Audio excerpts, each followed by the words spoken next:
Yes, hello and welcome in for another broadcast on Blog Talk Radio of, Women Trucking Network.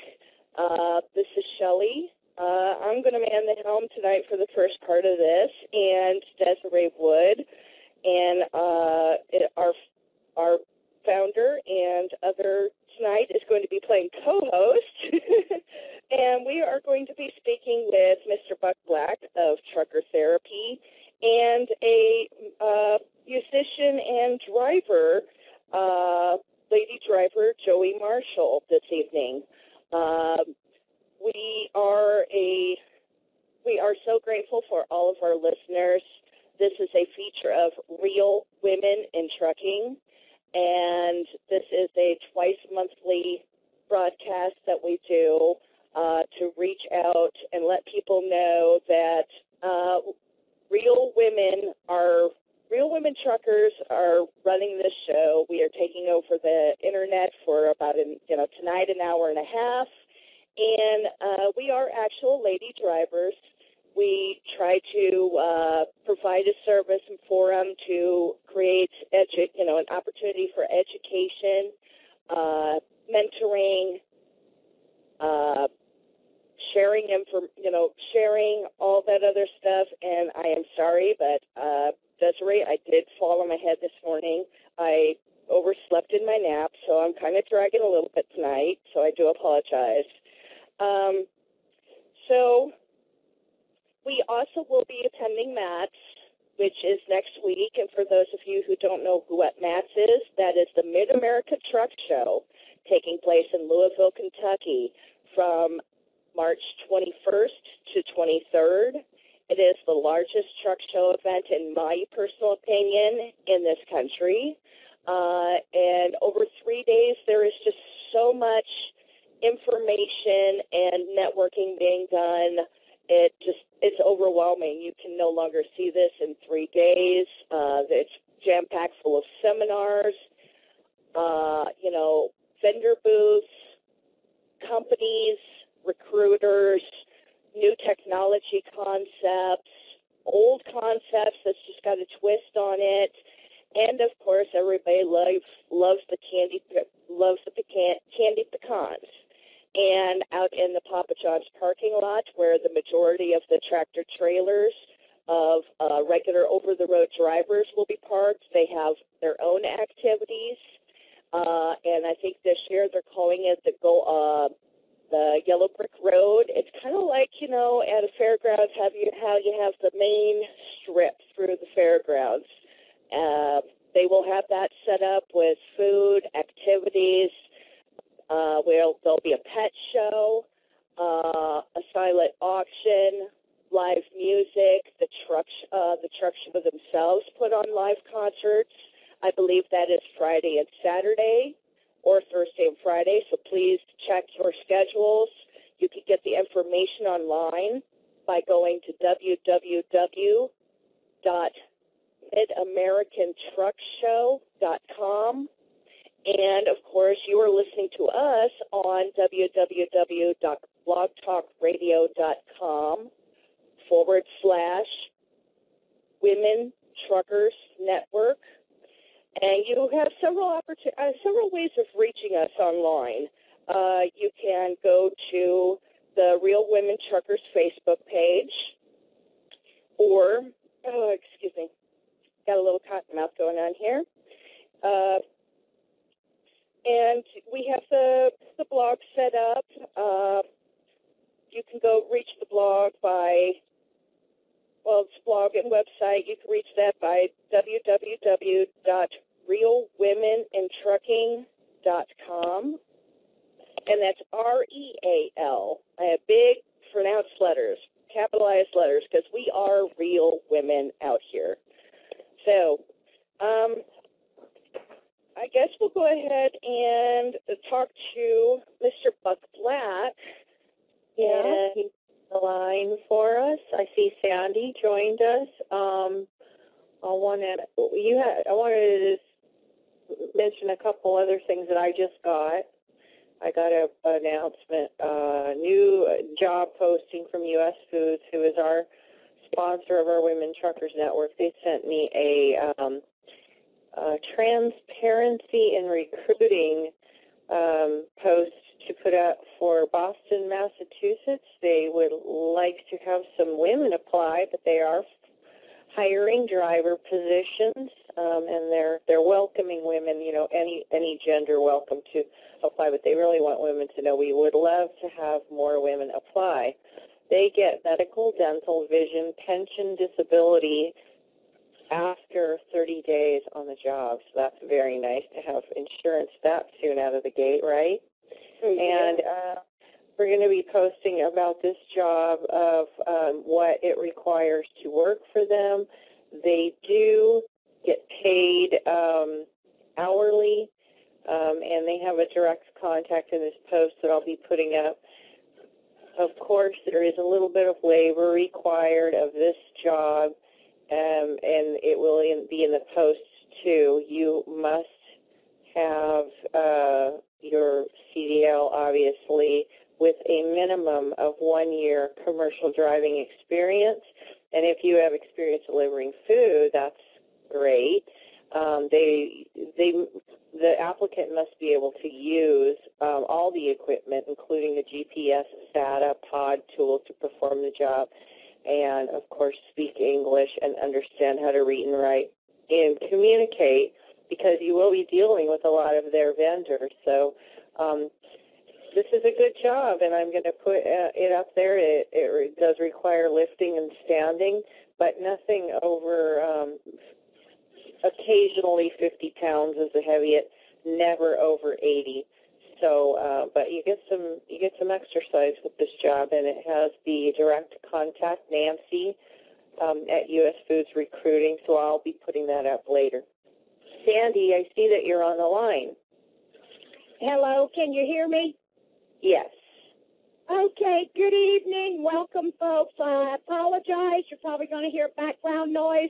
I do have my Bluetooth headset on, but I am traveling, and I don't have a lot of time. I thought I was going to be parked, but had to have some repair done to the trailer, and consequently, I got to beat feet and move freight. All right. Well, we got Buck on the line, and Shelley's going to talk to Buck about his very unique therapy that he does. You know, he has offices where he sees people in his office, but he has something that he offers to truck drivers who are always on the road, and they don't get to come home much, and when they do get home, they have difficulty making appointments for things at the last minute. So here we go to talk to Buck Black of Trucker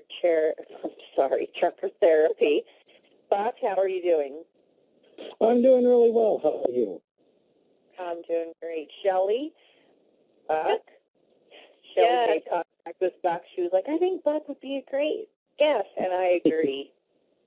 Yes, the opportunity, a lot of drivers are under, more and more drivers are under more and more stress as every day passes. These companies are doing their own changes within their programming and not running quite the way we would like to see them run, and it puts a lot of extra pressure on the drivers. And then we see the stuff coming down the pipe works, and it adds a lot of fear and intimidation, and and that's just the workplace, is constant stress and constant fear and lots of pressure. But then we also have to juggle our personal lives, whether we actually have a life, which I don't particularly take part in right now, but I'm looking to get better at it. But, your interactions with your friends, your personal relationships, whether you have a spouse, children, a girlfriend, boyfriend, whatever the situation may be, it starts to tug on those facets. And the fact that, Buck, you have an absolutely great program set up by that you've put it together through I see that you're licensed in Lafayette, Indiana. You are a licensed counselor therapist for both relationships, that you handle all kinds of areas, and how did you get into doing therapy to begin with? Well, when as far as going into therapy, I've known ever since I was probably in the fifth grade or so that I liked talking with people and helping people, and I had an interest in psychology, and I just studied more of the psychology track. And as time went on, I went through all the steps it takes to become a therapist. And once I became a therapist, then I quickly realized that some of my clients were not able to do therapy. They weren't able to keep their appointments.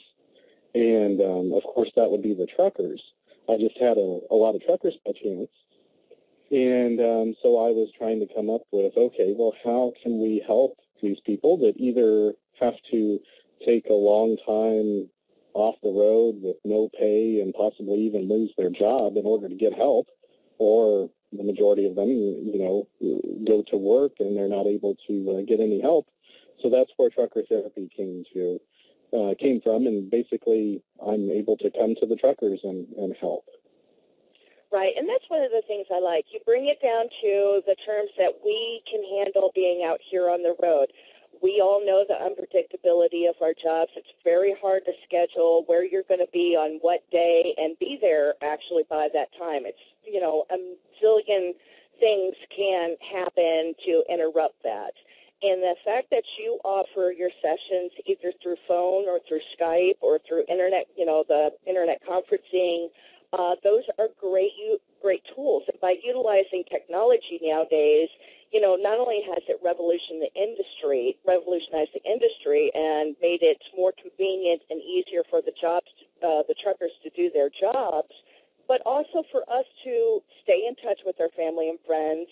And like in this instance, when we know that we just need to talk to somebody besides our steering wheel, that there is actually somebody out there that can help us work through our issues.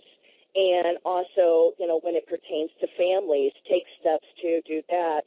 A lot of drivers find that it's intimidating to go through their company's work programs that they offer for, if you feel that you're under too much stress, you could participate in this healthcare program to get psychiatric help or see a therapist. They don't want to admit vulnerability. But two, they're afraid that not only the company, but our powers that govern us will use those as weapons against us to knock us out of our jobs. Do you see that?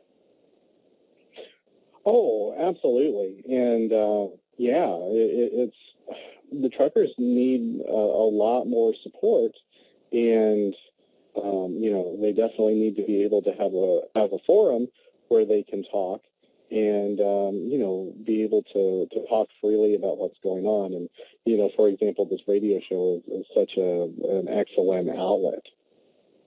Okay. Now let's use me as an example. We all know that I'm constantly saying I need a helmet, and so I'll admit I really have issues. All right. I, Shelley, will come to you and give you a call or look you up online at truckertherapy.com and make contact with you. Then what do we do from there? Well, basically, what I would do is I do a little bit of a pre-screening with every potential client, and essentially it's about a 15-minute phone call that I do not charge for. And essentially, I ask, what would you like to address? What do you want to make better in your life? And I specialize in helping with anger management, relationship problems of pretty much any kind, stress problems. Those are the common ones. And then we just basically take it from there and see if it's a good match. And I do need to point out that if a person feels like they need really intensive services, and if they feel like that they might potentially hurt themselves, hurt someone else, then I would urge that person to seek in-person counseling to have that high level of therapy. Right, and also when they're in that ultimate spot of in major crisis, there are nationwide public access crisis hotlines. If you are to the point where you're feeling suicidal, either call 911 get yourself out of that truck and get yourself some help, or contact one of these crisis hotlines, and they can help direct you to a resource that'll help you. Buck, you're not quite set up, of course, to handle the crisis stuff, and there is a need for, a trucker-based crisis line, right? Oh, yeah, there definitely is, and I don't know of any crisis line that is specific to truckers. However, any crisis line would be able to help, and they might not have too much of an understanding of the profession, but nonetheless, they have plenty of experience helping people in crisis. Now, some drivers' insurance will cover your phone sessions, correct? Well, unfortunately, no, not over the phone. It does vary by state, and there are some states, which I don't know of right off the top of my head, that does pay for phone services, anything over Skype or any type of teleconferencing. And since I am in Indiana, there is no insurance that would cover the services at a distance. And if anyone comes to my office, then yes, the sessions are covered by insurance. The insurance would cover that, right? And so, and that's one of the things I noticed, that you try to keep the costs down and manageable to where the everyday working Joe trucker can still be able to reach out to you and utilize your services. And what are your rates, and what kind of time frames are those again? Yeah, I charge $50, and that's for a 45-minute session. And typically people with co-pays, $30 is common. Sometimes it really is $50 even with insurance. So I do cut the rates because I know that affordability is a must here. And I typically do a 45-minute session. We can change that if needed. And then I also do conference calls. So, for example, like if the driver is out and their partner is at home and they want, like a couple session, then we could do a conference call, or we could do a conference Skype. So I do that fairly often as well. Right, and that's a great feature. I really love that you do that. That you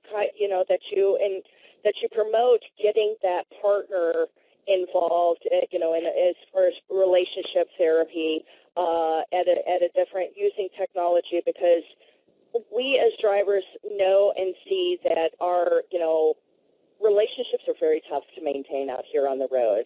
We're juggling our own stressors and jobs, and sometimes that bleeds over into our relationships, and then our partners don't kind of quite understand our occupation and the pressures on us, and it's very hard to leave home at home and work at work. And for marriages, the success rate with truckers, unfortunately, is right up there with cops. Our divorce rate is about just as high, right?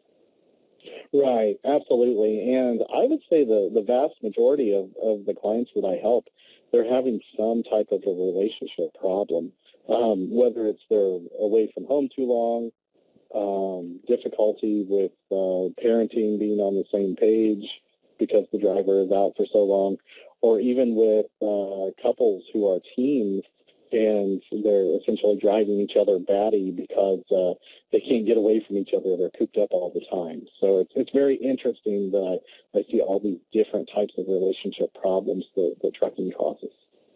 Yeah, that would be an interesting one to face. Being in a team situation and in a relationship, stuck in an 8x7 rolling box 24/7 for the most part, there is what they call too much together time. Exactly, yeah.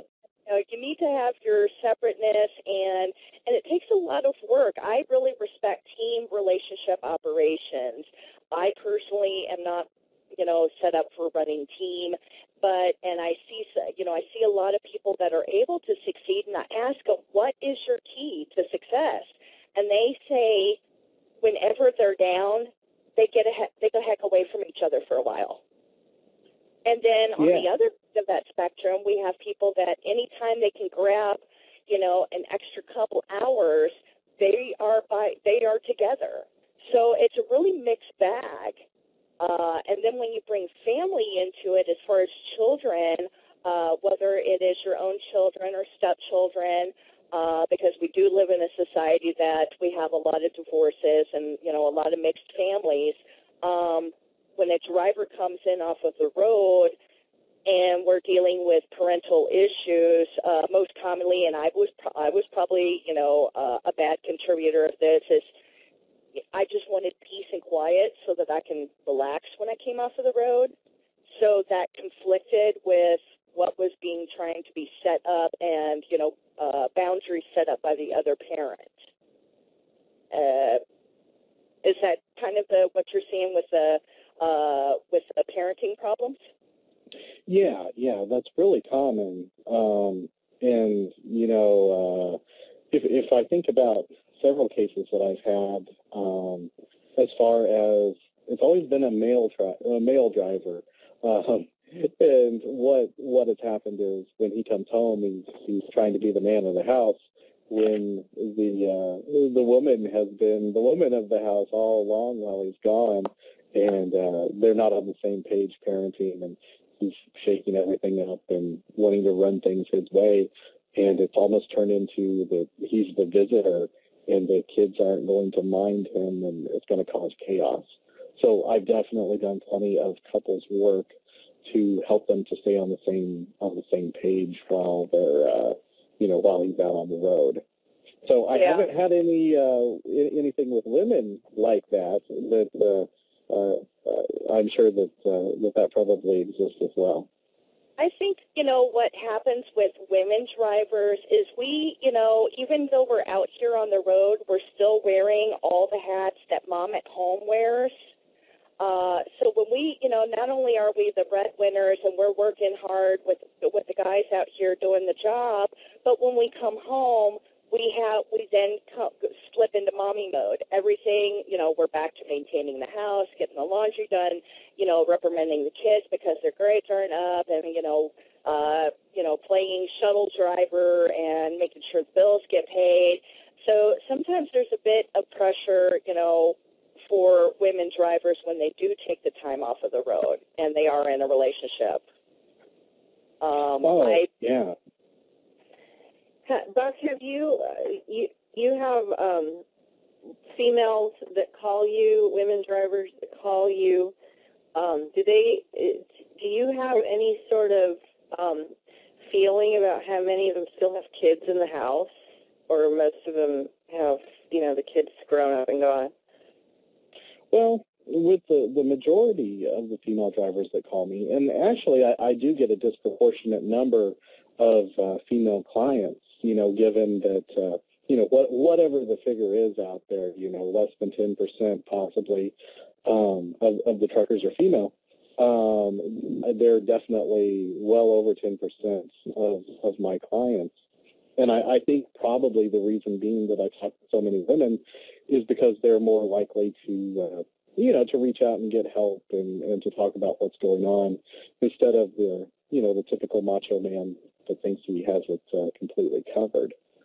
So, yeah. I am in. Well, and I was wondering that also, there are women out here, I think sometimes, we both, we tend to express ourselves more. We don't, we ask the questions, and when there's a problem, we try to resolve it. But I also, see the fact that women clam up because they worry that people are going to think they're not tough enough. And this probably provides them an outlet to express how they're really feeling without being judged, because you're familiar with trucking, but you're not another driver. And there is this kind of critical facade that you have to keep up. It's just, we know we all get scared, but it's not commonly acceptable to say that out loud. Mm-hmm. Sure. And the good news is that when I talk with my clients, it is 100% confidential. I don't even know any trucking companies, and, I would lose my license. They'd put me in jail if I ever violated the confidentiality. So my clients really enjoy being able to truly talk about what's going on. When we were having our pre-interview, we were talking about this EAP, Employee Assistance Program. Mm-hmm. And so tell us about that, because, I had this when I worked for Wyndham Resorts. We had this Employee Assistance Program. And just shortly before I left Covenant, I saw that they had this program also. Do you know, I know a little bit about it. They have a bunch of free services for the employees. But from a driver's standpoint, it's something that's free to the drivers, free to the employees, and they offer certain services like legal assistance. If you're having drug and alcohol addiction problems, you can call and get a counselor. I mean, even when I worked at Wyndham, when I would see this poster in the employee lounge, I would go, who's going to call and say, I got your number from my employer, I'm an addict? It's just, kind of weird. But as a driver, there's so much retaliation and there's so much finger pointing, and, you're trying to evade a witch hunt a lot of the times. I would find it hard to believe very many drivers took advantage of a program like that, or counseling, and a lot of the stress feelings have to do with the environment, the hostile environment, the dispatchers double booking you, scheduling you in an impossible situation, in an impossible weather situation, calling you on the phone to tell you to get that load there when you know that logbook is not going to let you get it there. Those are the stressors. So how do you get somebody to reach out? I mean, does that employee assistance program benefit these carriers at all to subscribe to? Yeah, the Employee Assistance Program is a very good program, and there actually is research out there that does show that it increases the productivity of the employees. And it's really easy to find. Essentially, if you just Google Employee Assistance Program and any of those EAP companies out there, there's a ton of them. They love to show that research because it really sells their product. So let me explain just in general, basically, someone that wants to use EAP services, they find a therapist that is already signed up with this EAP. And basically, the employee doesn't pay anything for their therapy sessions. So for the employee, it's free. The workplace is already paid for this. And typically, it just depends on the EAP. You might get 4 sessions, 6 sessions. I think the most that I've ever seen has been 8 or 10. And it's just a way to get some help for a specific problem. Usually it's a work-related problem or something that's impacting your work. And you're able to work it out with a therapist, and it doesn't cost you any money. And even though the employer pays for your sessions, there is no information that goes back to the employer. It's all confidential. It's all closely guarded. So it's a great program, and I am involved in some EAPs. However, not with any trucking companies. I haven't seen any trucking companies that offer that. Okay. Well, I know Covenant had it when I left there, and I don't know if anybody else has seen that in their driver lounges, check it out and stuff. It's something that's, it's available, but like you said, especially as drivers, that's like telling on yourself and setting yourself up and out and aside as a target. I know that's how I personally would feel if I needed to utilize that tool. And I'm really glad that there is somebody like Buck Black here who has something set aside and a little bit more private for the drivers, and that, there isn't that interaction with the company and that possibility that, it's going to come back as backlash.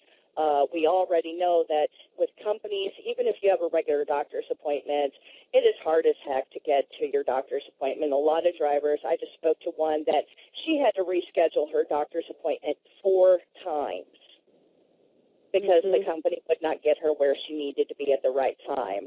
There's a male driver out there who had done his sleep study. He had a fight of a time to just do his sleep study. Now he's got to go back for his results, and he can't even get back in to get those results. Well, he needs to find out whether he needs that apnea machine. And, so for therapy, there's, the company is like, oh, therapy, you don't need therapy, just drive your truck and be quiet and go on down the road. And this drivers need something so we don't blow up and blow out. I'm amazed. What kind of, I mean, I know your confidentiality, but like, do you, I had on your thing some of the things that you treat: anger management, anxiety, couples therapy. For truck drivers, is it when they're by themselves? Is it, is there one thing that kind of gets to them a lot? Is it the loneliness? Or Yeah. And I would say that the top thing would be loneliness. And often it's loneliness in combination with some kind of a relationship problem. Because you have to be a really good communicator if, you're out on the road and at a distance, it's more likely that communication will break down. And then when you're lonely anyway, that's even worse. So, yeah, I definitely see that a lot. Mm-hmm. I was just reading in a book this morning about something. I won't talk about the book because it's a different topic, but they were saying about the design of truck stops, where they could be redesigned to be more community oriented, where it's not like dark, dank TV lounge, dark room. You were sitting all day. Now go in here and sit some more and look at the screen that's on the wall. Make it more community friendly. And I think I was talking to Sandy this morning. I know when I go do laundry, sometimes you'll strike up a conversation with a couple of other drivers, and it's kind of nice. And one place that I've gone to, they have a little animal rescue thing on Sundays with a little band, and they have like a little mobile doggy wash, and you can get your dog washed and stuff. And this is a way for, this is going on in the truck stop, so people get out of their trucks and they start talking to one another, and it's a nice little social thing, and you're standing up and you're doing something, like normal people. And I think that this would be something to get the whole, kind of trucking community involved in, and saying, let's, not make this so miserably lonely. Yeah, you are right. As an industry, we are very isolated, and especially with the evolution of technologies, we're wrapped up, with our books on CD, listening to our music, yakking on the phone, where that personal interaction is being removed from our daily lives. And here with Real Women Truckers, in the Women Trucking Network, we started what we call the Sunday Social. As a way to kind of bring that interaction back, back in the day, on Sunday, after church, people would sit there and congregate and share meals and talk about everything. And so, by us doing that, we're bringing these drivers together, and they could talk about what's been going on, their stressors, the good, the bad, the ugly, and kind of bring that personal interaction back, like how you're talking at the truck stops. Mm-hmm. Yeah. Yeah. Well, I think one of the things that we notice, and you may have, your clients may have said something to you, but used to be the truck stops had tables, and the drivers went in and sat down and ate a meal. Today, those places are few and far between. It's all fast food, run in, stand in line, get your order, walk to the end of the line, pick up your order, get back in the truck and go. Do you get a lot of requests about that kind of stuff? Oh, absolutely. I hear complaints all of the time, and people, drivers reminiscing about, the good old days when it was exactly as you said. So, yeah, it's really sad. It's really unfortunate how, everyone stays in their truck. And then also, the safety factor as well, and, truck stops becoming dangerous and, everything related to Jason's Law and so on. So absolutely. Oh, yeah. When you hear of, like, the driver just last week that, was almost beat to death with a baseball bat in Dallas area, that is just all the more reason why people are locking their doors and staying tight, tucked up in their trucks. They're, and you go to, associate with somebody out here, they automatically have it in their head, what are you going to do to me? That threat. Yeah, why are you being nice to me? Yeah. Oh, they look at you very strangely, like you developed a third eye in the middle of your forehead. Yeah. And, opportunities like with next week at Matt's, with the drivers out there interacting, that is so helpful. And you see people's spirits lift. And, sometimes just that reaching out and that personal interaction can really make somebody's day on saying, I really hope you have a great day today, driver. Thank you very much for opening that door for me. That just that one little extra step can make somebody's day and ease that pressure. Buck, are you going to Matt's? I am, yes, and I'm going to be there Friday afternoon and Saturday, so I'm really excited about it. Do you go every year? I mean, we met you at the Trucking social media convention in October, but do you go to Matt's and the other big shows throughout the year, or just a couple here and there?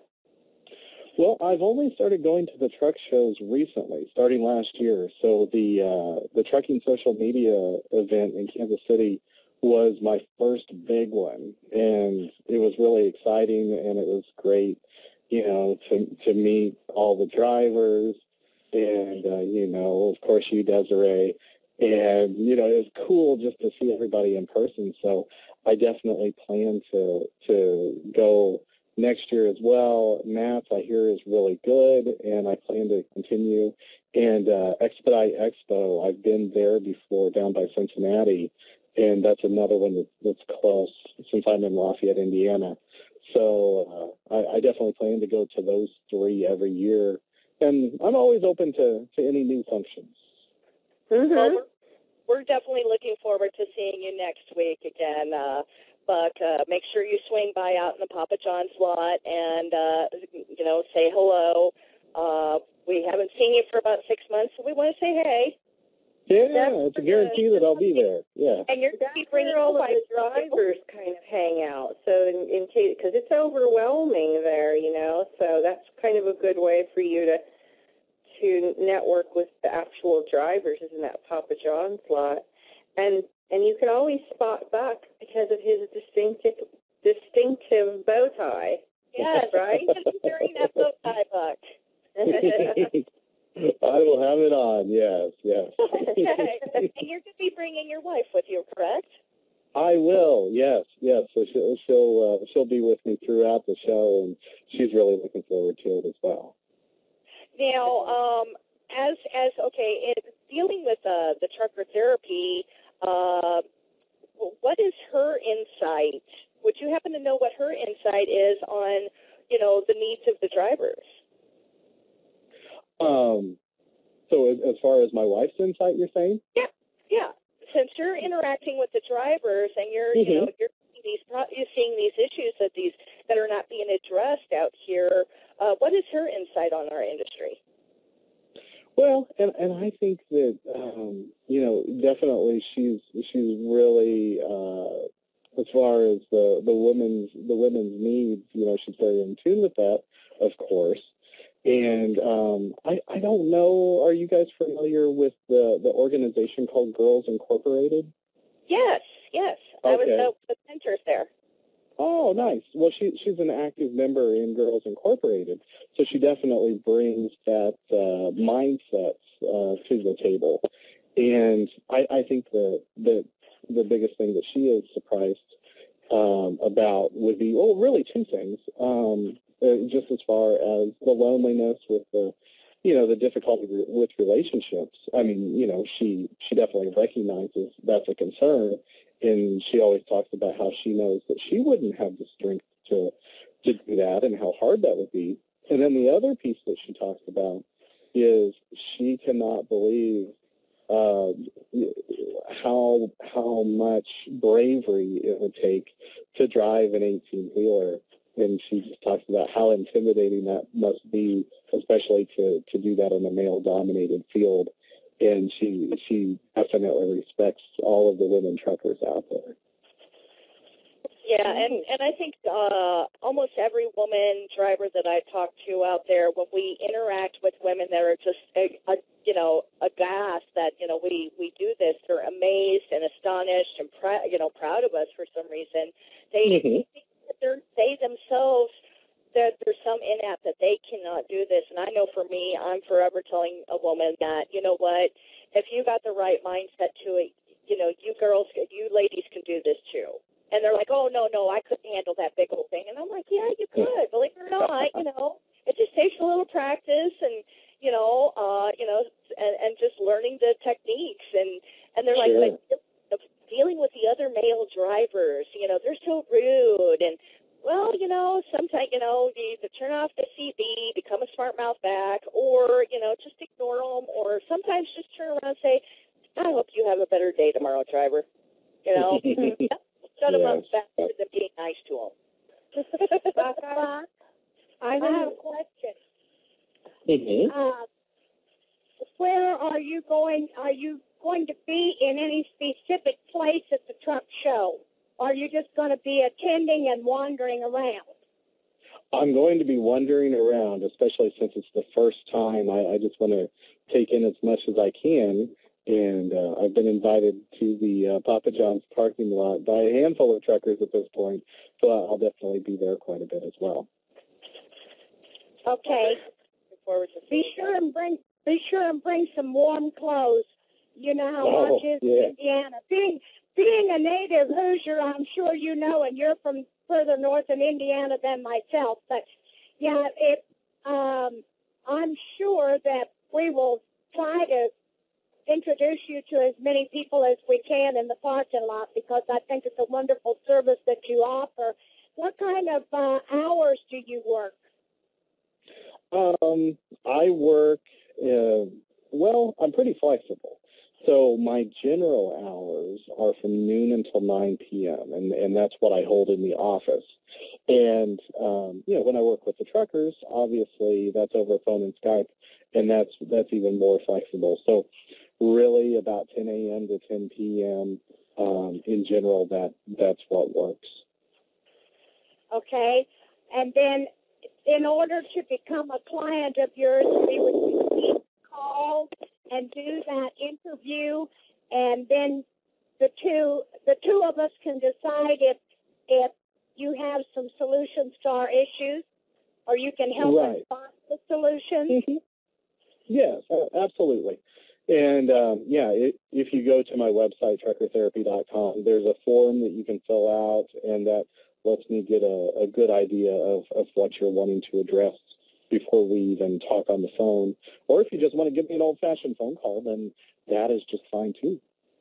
And everything is confidential, right? And everything is confidential, yes, absolutely.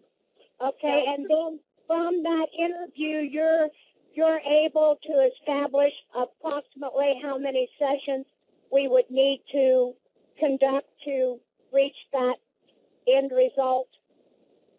Yes. It varies with each person and how complicated their situation is. And, if the client chooses to work on things, they're in charge of how little or how much they need. And I'll just say, in general, my typical client is probably about 6 to 10 sessions. But I have had long-term clients, and I still have a couple of long-term clients. So, again, it just depends on your need. And sometimes people will do a handful of sessions, and then a few months later, a new challenge will pop up, or, they just feel like they need a little bit of maintenance, and they'll call back and start working on things again. Thank you. That's wonderful. Now, well, thank you. Yeah, we were talking a little bit, we talked a little bit before, the radio show about the difference between therapy, and psychiatry, and psychology. What are the differences? Can you explain that to our listeners?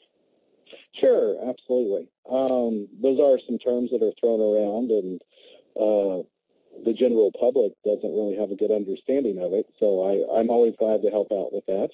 A psychiatrist is a medical doctor that has specialized training in the psychiatric drugs. So if you go to a psychiatrist, they are going to talk with you for about 15 minutes or so, sometimes less, and they're going to give you pills.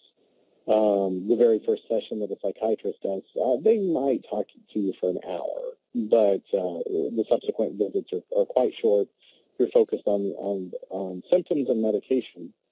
And then as far as a psychologist, that person does a lot of psychological testing. They also do therapy as well, and they have a doctorate degree, a PhD. And then a therapist, they have often a master's degree. They can also have a doctorate degree. I have a master's degree in social work, and I only do therapy. I don't do any testing. That's not anything of my interest. And I talk with people all day long and try to help them work through their problems.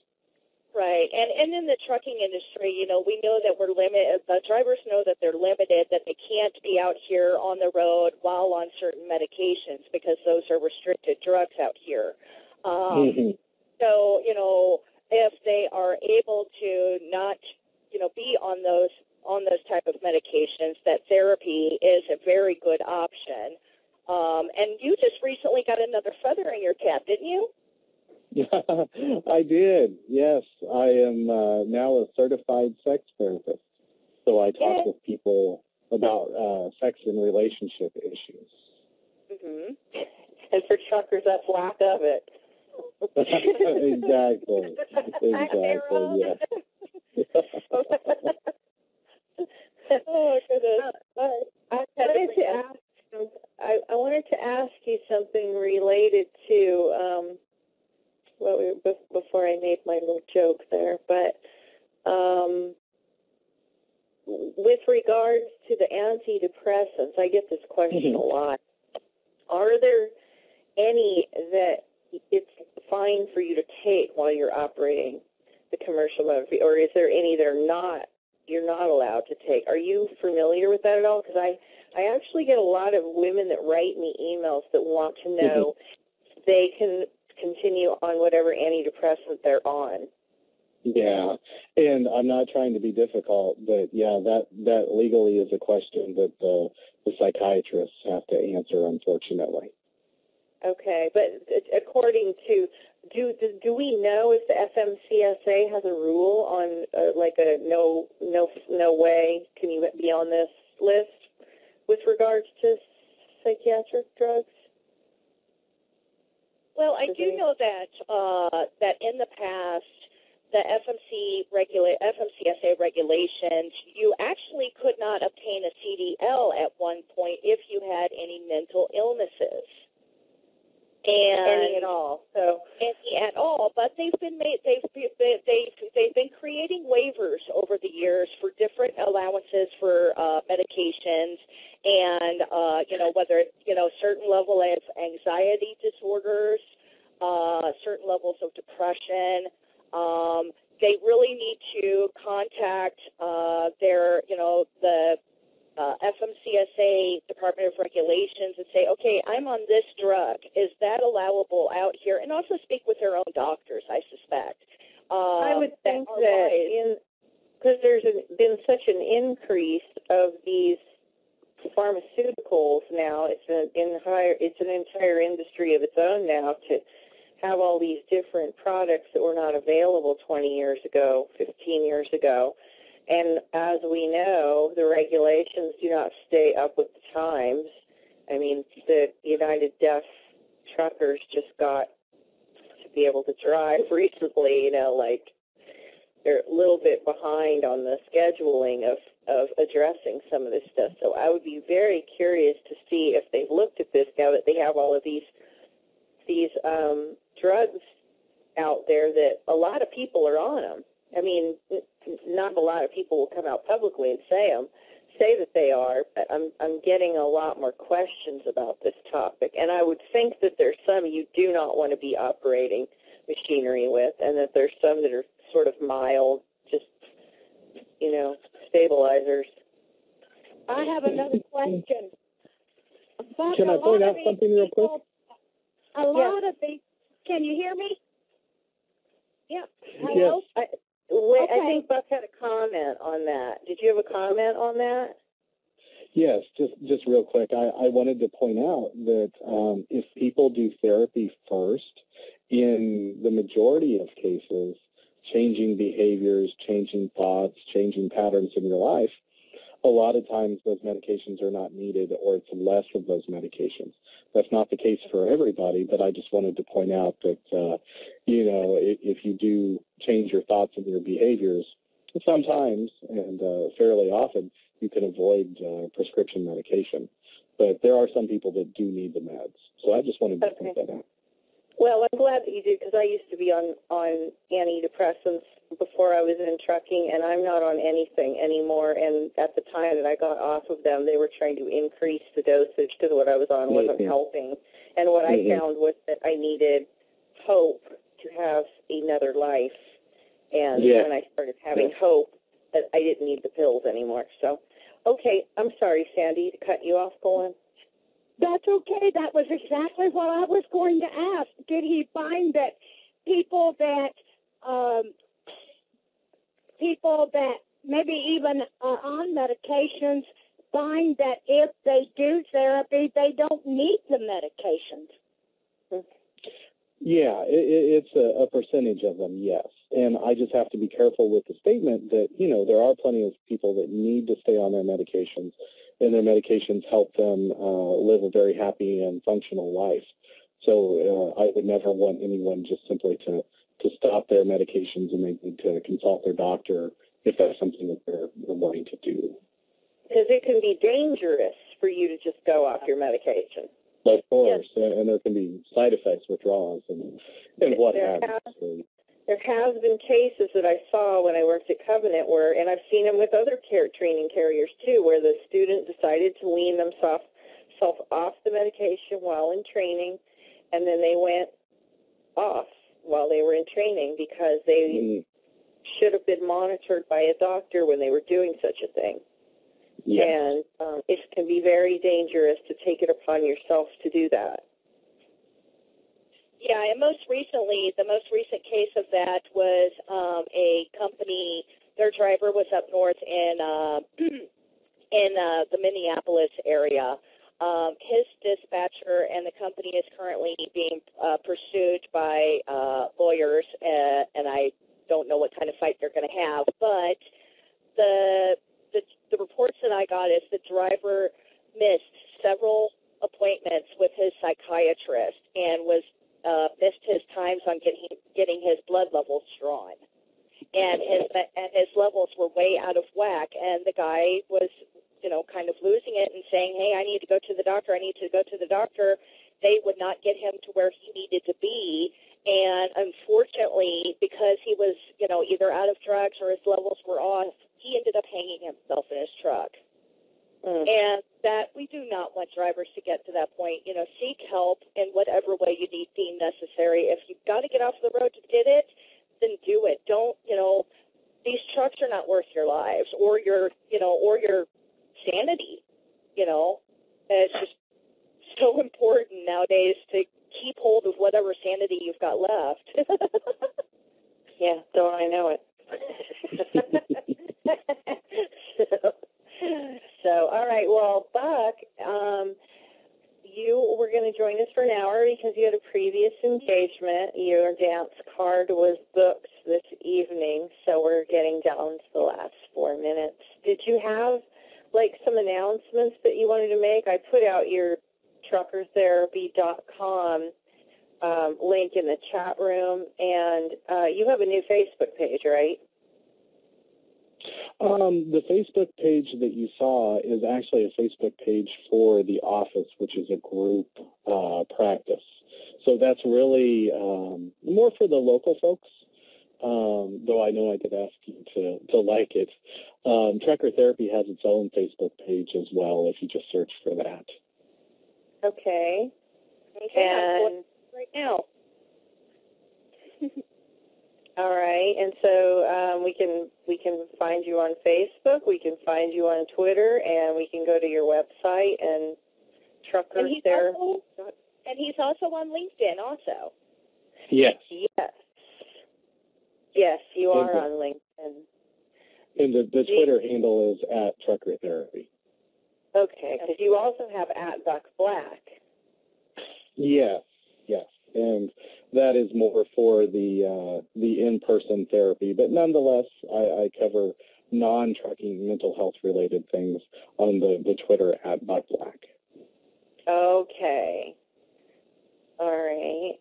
Well, shoot, I should have been tweeting to that one, but I was hitting the Buck Black one. But I'll shape up eventually here.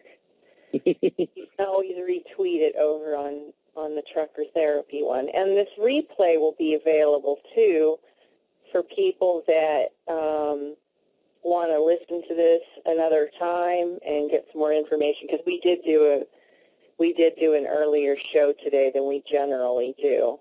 And so that's a great feature of this, is that we have an archive. So I really want to thank you for joining us.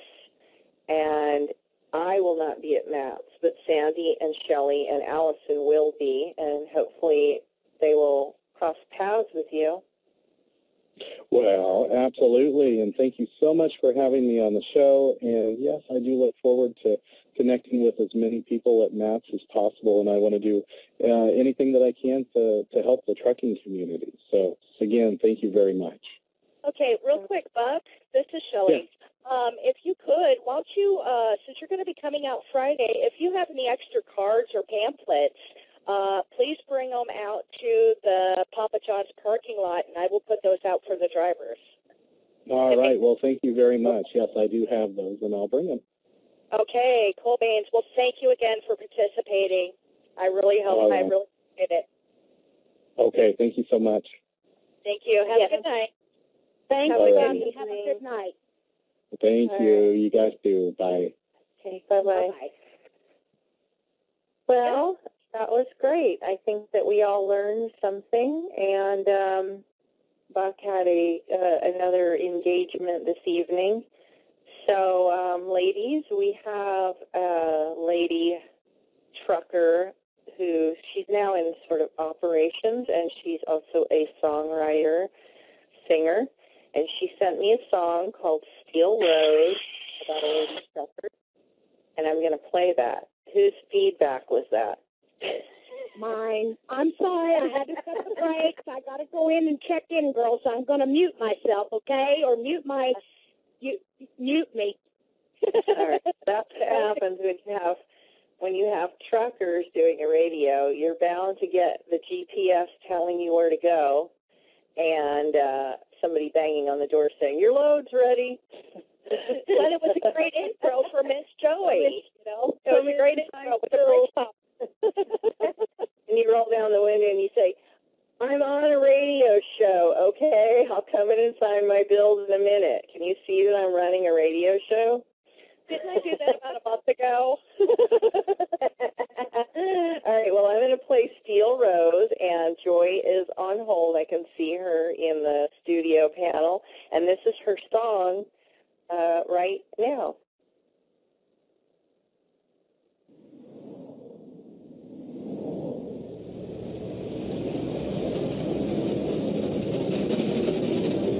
Get out.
know how that sounded over there for you. Can you hear me?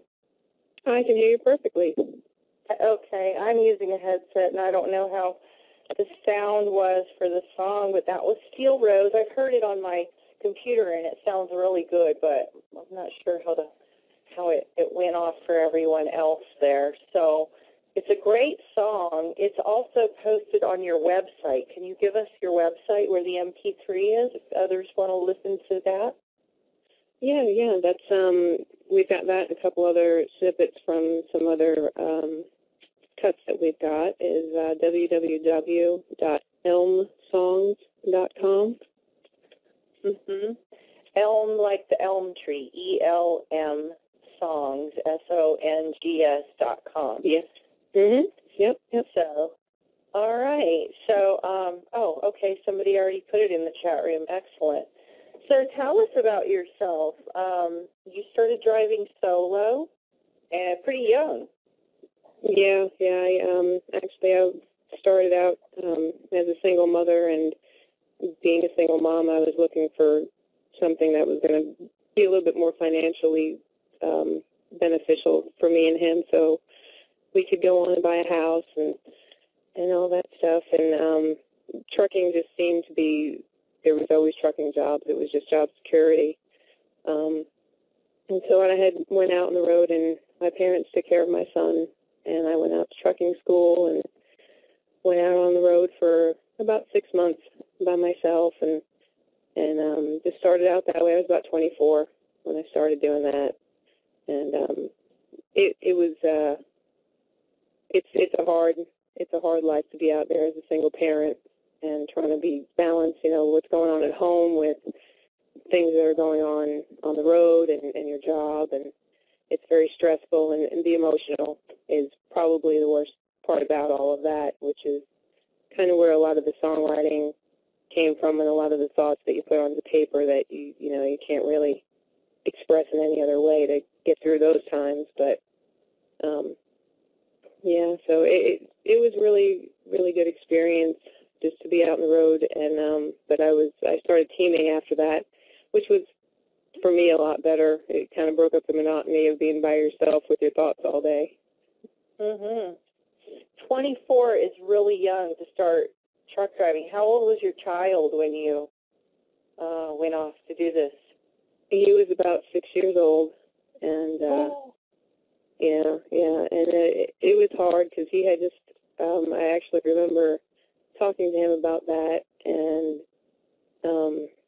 he was in Cub Scouts, and he just started kind of getting things going on with school, and we had just moved, and I had to move in with my parents, and there was a lot of changes going on for him, and I remember asking him, if it's okay with him, if I go out on the road, and he's going to be by himself with his grandparents for a little while, and he wasn't particularly happy about it, and but he was strong for me, and he knew that I was doing it to go out and make money, and so he was very supportive and very understanding as a 6-year-old, as much as a 6-year-old can be. Yeah, I would, because, he's obviously going to say whatever makes you happy, Mommy, but not realizing what that means to not see you.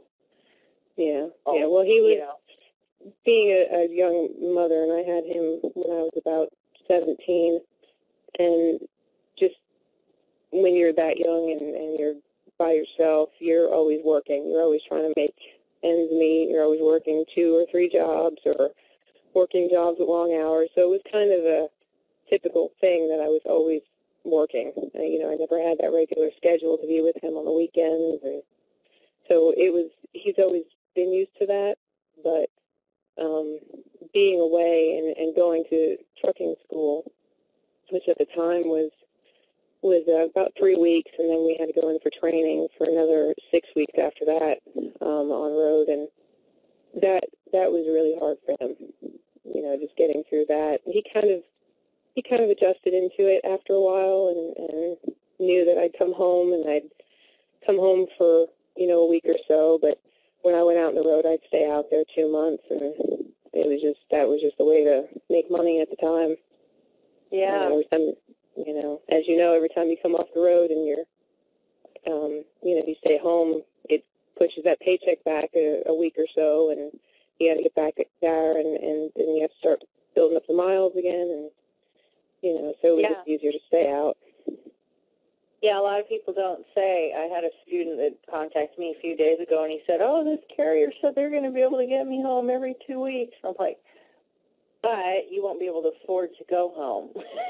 Yeah, exactly. And they do, and there's drivers that say that, I need to be home every 2 weeks, and some people do. I work in the dispatch office now, and, it's a wonderful thing if you can get those steady runs to where, you're going to get the miles and you can get back home and it's all going to work out more on a dedicated side of it. But if you're not on that end of it, it's really hard to get back out there and reestablish everything and get the wheels going again and build those paychecks back up. And, paychecks, as you know, you could put 6 of your trip packs in all at once and you'll get 2 or 3 back, and they're kind of spread out over a couple of weeks anyway. So, yeah, you never seem to really get that big, huge paycheck to get on top of everything, huh? Yeah. So were you interested in music at 24, or was this something that just started? You wrote and got involved in it later. How'd that happen? Well, I always have to go back to being a single mom, because when you're, I was 16 when I got pregnant and had him when I was 17, and all of those dreams that you have of what you want to be and what you want to do and things that you want to try out, when you have a child that young, it all gets pushed back to the wayside, and you just don't get a chance to really, sometimes go to college or get those experiences in, and music was always something that I've wanted to do and get into, and I don't have a musical family, so, I didn't have that benefit to have people around me constantly. So when I started getting into music, I really had to go out into the world and find people who knew how to play and write and just kind of pick their brains as much as I could for free information as to guide me along the path a little bit. And which is good. When you put that kind of work into something, you make a lot of great connections and you learn a lot because you're hungrier for it. It just doesn't come so easy. And, right. I've always been interested in it, and it wasn't until actually just a few years ago in 2009 that I actually got the opportunity to get out there and start doing it. And so I was kind of behind the times a little bit and fighting against the father time, as they say. But it was something that I've always loved to do, and I've always tried my hardest to do. So it feels good now that I'm getting into that area now a little bit more. So you came off from OTR driving, and you were a local driver for a bit, and then you went and you met your husband, who was he already a musician or also? So you guys started this band, and he drove team for a while. Actually, I didn't drive team. I didn't meet him until after I came off the road. I had driven team with my first husband, and I had to come off the road. And I knew when I started truck driving, because being a parent, I wanted to get the experience over the road so I can come home and do something local. And then I found doing that, when I did come home and do something local, the hours were so, I was never home anyway. So it was like, okay, well, I'm still only seeing my kid just so often now because it's in demand. It was in construction and running concrete truck, and it was just, it was great that the industry was booming, but on the other end of that, we had to work the hours, and so I wound up going back over the road again, and my son started getting older and getting into those preteen years, and it was time that he was just getting to be too much. He was needing me there, and he needed my guidance, and needed his butt whooped a little bit from time to time. So I definitely had to come home and take care of that, and that was just a divine decision that I said I'm just going to call it quits, and I'm going to come off the road, and something will happen. You know, you can't control everything. And the company that I was actually running for was the one that hired me. They said they had a dispatch job in-house, and that's how I got into that. Uh-huh. Well, it's probably nice to have a dispatcher that understands what trucking's all about. I know I would love to have one like that. Oh, yeah. To me, that should be a prerequisite to be in dispatch, and some of the dispatchers hate when I say that, but it really makes all the difference. The dispatchers are there, and they sit in the seat, and a lot of them don't really understand fueling a truck is not like fueling your car. You know, sometimes you're in them fuel lanes for 45 minutes, and they don't gather these concepts of what takes so long and why you're running out of hours or why you can't, do a load. Or there's a lot of, things that just the experience alone would help out just as far as the understanding. Yeah, what you say, like that. I can imagine that it's like you tell them to go down and get lunch for everybody in the office, and then you're gone for 3 hours, and they're like, "Why did it take you so long to go get lunch?" But to go pick up a load and you're there for 3 hours, any number of things could happen. It would hold you up 3 hours. Yeah, I think all of the in-house employees really need to be on the road for about a month before they come into the office, just so they can gain that real-world experience, because there's just nothing like it. It's so beneficial. And, a lot of the drivers, they get on the phone and, they talk to you, and it's a lonely world out there. Like I said, you're alone with your thoughts all day long.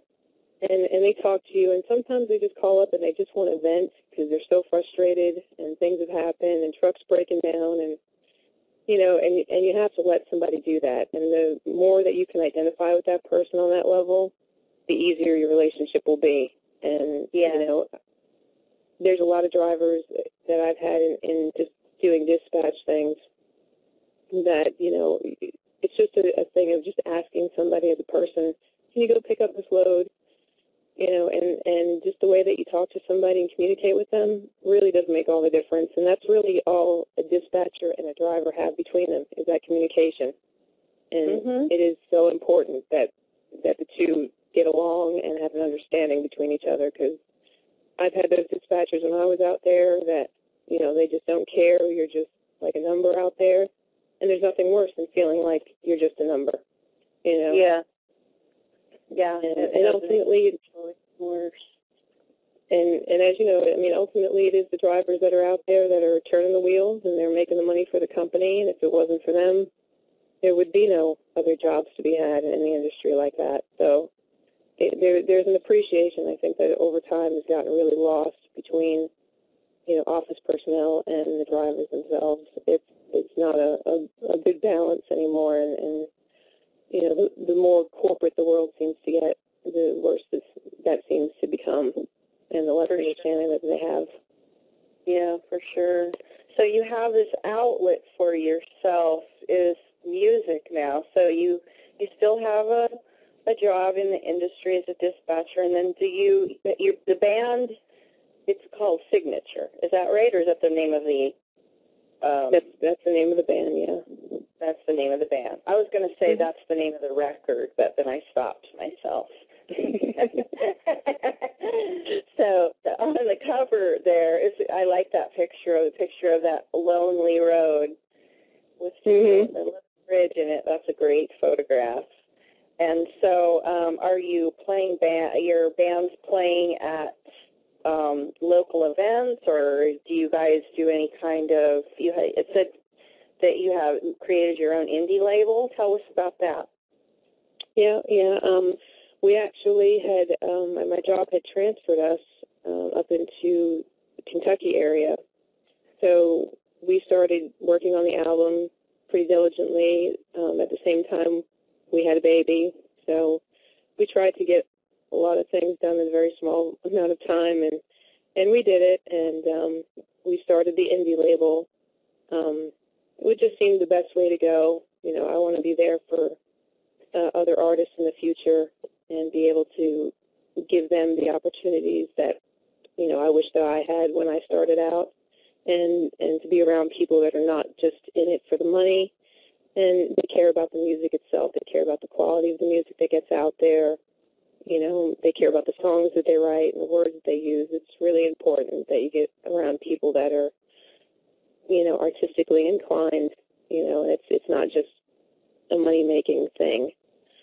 And like I said, a lot of that it seems to be lost these days. And, we wanted to reach out to truckers especially. My husband's a diesel mechanic as well. We call it it's our day gig. So we've played the lottery, but it just doesn't seem to be panning out for us too well. So we keep trucking on that. Somebody here on the line from area code 352 has their hand up, so I'm thinking they have a question maybe for us or for you. I'm going to open this microphone. And area code 352, hello? Hello. Hi. Hi, Joy. How are you? It's Andy. Hey, Andy Roo, how are you? I'm doing super good, gal. I'm glad that things are going well for you. How's the little one? Well, we are doing wonderful, wonderful. She's getting very big. That is great, Joy. You brought up a very, very valid point that anybody that works dispatch should definitely spend some time behind the wheel, because until you do, you don't really understand what goes on out there. And it's very easy to issue an order, say, hey, pick this up, and why aren't you there yet? And, you don't visualize exactly what goes on with shippers and receivers and getting from point A to point B, and all of the problems that can arise in between, DOT inspection scales, yada, yada, breakdowns, on and on and on. And until you've experienced that and understand what goes on, you don't really have a feeling for doing the dispatch job. And I'm glad you brought that point out, because that's lacking in so many different places. Anyway, I won't hold up time. I just wanted to say hi, wish you and Eric the best, Tristan, and the little one, and here I go forgetting names. Annie Grace. Okay, we'll get them all out there. Wish you all the very, very best and good things to you. And wish you were back in Florida. But anyway, if you're happy in Kentucky, that's where you should be. Thank you, Andy. All right, gal. You take care, and all the best to you, huh? You too. I will talk to you later. All right, bye-bye. Wow, you got a fan. You got a Florida fan that's listening to you tonight. Andy's actually he is one of those that we actually worked together in house, and he was doing breakdown, and he's now driving back on the road. So he actually drove first and then went in house, and he's kind of done it all too, and he's got both world experiences there, and like he said, it really does help. It's very, very important. But well, it takes a carrier that wants to hire somebody that has those skills, rather than what I've been seeing is carriers that want to hire dispatchers and load planners that were former telemarketers, and they run it like a boiler room, and they have contests with them to see who can get the most productivity out of them, which translates into provoking the drivers to do things to get the load there a little bit faster, which may not be in line with highway safety or FMCSA regulations. So when you put salespeople in a position like being a dispatcher, I think that it's really a poor decision. It might look beautiful for the CEO on paper, but I think it's a disaster for morale. It is. And honestly, when you look at the trucking industry, there's money to be made out here, obviously. A company shouldn't have any problems hiring the right people for the jobs and caring not so much about the bottom line all the time as they should need to be caring. If the heart's not beating right, the body's not going to work. And a lot of corporations, they live out of the head, and they're very greedy. And that's exactly what happens, is everything gets lost in translation, and the drivers just become numbers, and like you said, everybody's competing just for that paycheck, and we overall, and this is not just in trucking, but overall, we really need to start just taking a look at people as individuals and caring a little bit about work and taking some pride in our work and our relationships with people. And, it's not always just about money. The money will come, the drivers and drivers will, if you treat them right, I mean, they'll literally go to hell and back for you. I've never had to ask anybody anything that they really didn't want to do, and you got to give them that choice. And yep. Now, you're living in Kentucky, so are you going to be going to Matt's in Louisville? Actually, we were talking about that, and I'm not sure if we can arrange that, just because I was just actually found out about it a little while ago. I would like to. If I could, I'm definitely going to try to get over there. Yeah, that would probably be a really great place to network, because they do have a lot of musicians there that do, music that's trucking-related music. So it probably would be a really nice opportunity. I'm not going to be there, but Sandy and Shelley and Allison will be there, and some other ladies. So if you do make it over there, try to track them down. Sandy, are you and Shelley still on the line? Yeah, I'm still here, and I reach out my hand there in a personal invite to come and swing through the Papa John's parking lot to meet the drivers. We do have live music every night for a period of time, and we also encounter a lot of rider players, singers as drivers out here too. Well, there's several of them I've met over the years, and it's been an awesome experience meeting you guys that do wear all these different hats. Mm-hmm.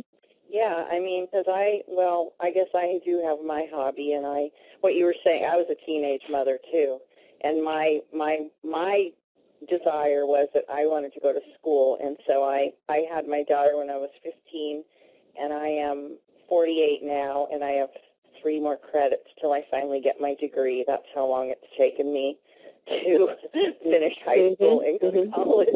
So, but it's still my dream, and I'm just going to keep going until I do it. So I totally can relate and love that you're doing this. It's we try to reach out to people and be an inspiration as much as we can, especially me, to the single moms. And when I was in truck driving, when I first started, there was so many single mothers that were out there trying to do it. And there's so much stuff that you have to go through as a single mom. The way people look at you,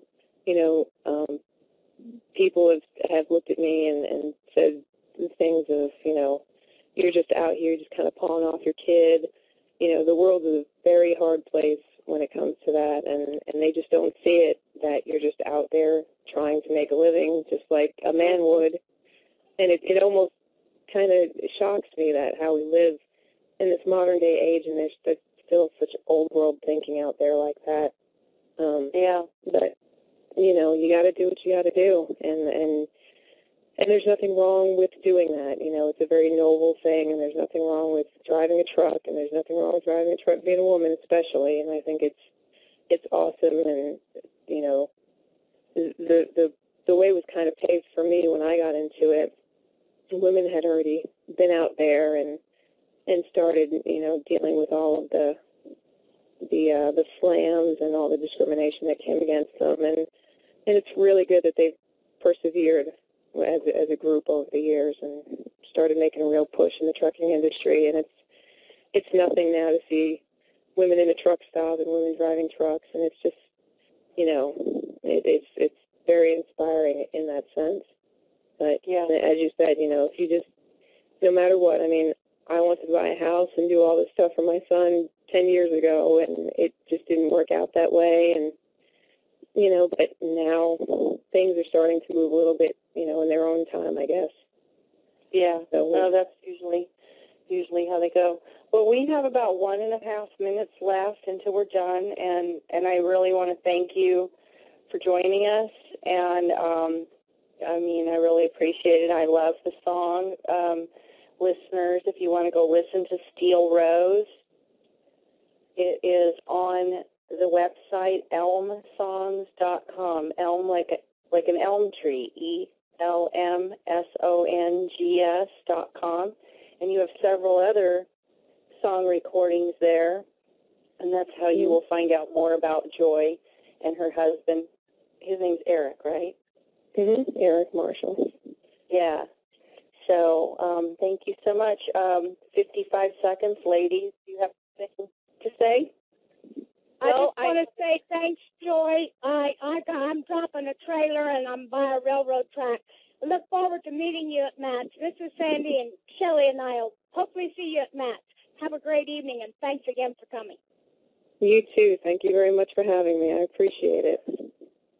Yeah, and this is Shelley, and I thank you for coming on and sharing your experiences and your music and how you've gotten through all this stuff that you have. And it shows that, women are completely strong. We, whatever you throw at us, we will find a way to get through it. And you definitely found a very, found a positive way of muddling through and coming out on the other side.